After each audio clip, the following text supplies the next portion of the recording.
Before Halle Berry's Catwoman slinked into theaters 20 years ago, a photo of her top-secret catsuit leaked from the set. 2 decades later, the film's cast and crew tell Entertainment Weekly that initial fan reaction to the unofficial image might have stolen all 9 of the film's lives before it even hit theaters.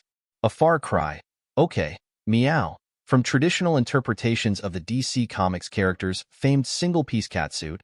Berry's iteration of the superhero costume was an experiment in progression for the genre.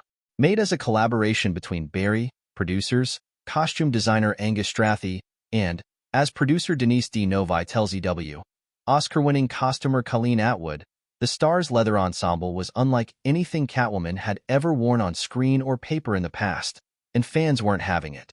That was the first thing that started the negativity. It was an early shot before we'd perfected it. It was so different than what people were used to in the other movie. A catsuit, by definition, everything is covered up. We thought it'd be cool to be more rock and roll and bare, D. Novi explains of the outfit, which consisted of scratched-up leather pants, a studded harness, a sleek black bikini top, and a pointy-eared face mask. Halle was famous for wearing a bikini in her Bond movie, and we were like, why not? People had such a reaction to it, which is so ridiculous. We had the famous Colleen Atwood helping us with just that costume. Halle had a lot of input. I still think it's cool and a lot more modern. Berry says she felt the negativity, too. But she maintains that the whole idea was in line with a sentiment that ran consistently throughout many involved with the production. Fans were upset about the suit. It was something different, but in our minds, why keep remaking Catwoman if you're not going to take risks and bring something different to it? The beauty was that it was better suited for my version of her, my body, who I was, and my sensibilities, the 57-year-old recalls. Berry also confirms that she never contacted past Catwomen like Eartha Kitt or Julie Newmar for the same reason.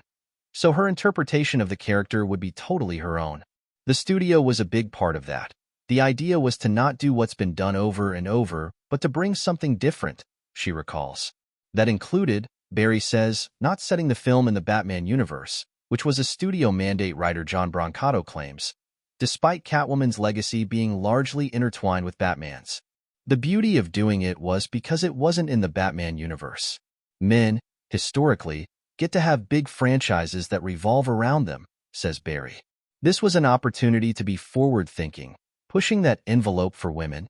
Why can't we have our own superhero movie that revolves around us and our universe?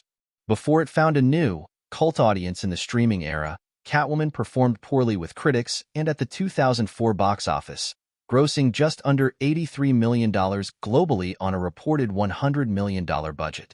The film also won Razzies for Worst Picture and Worst Actress, with Berry showing up to accept her prize.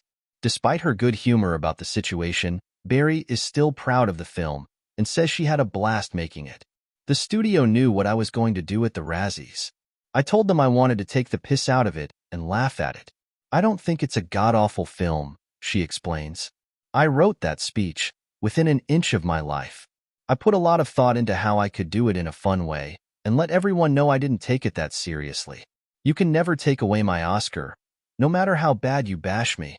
If you say I earned it, I'll take this too.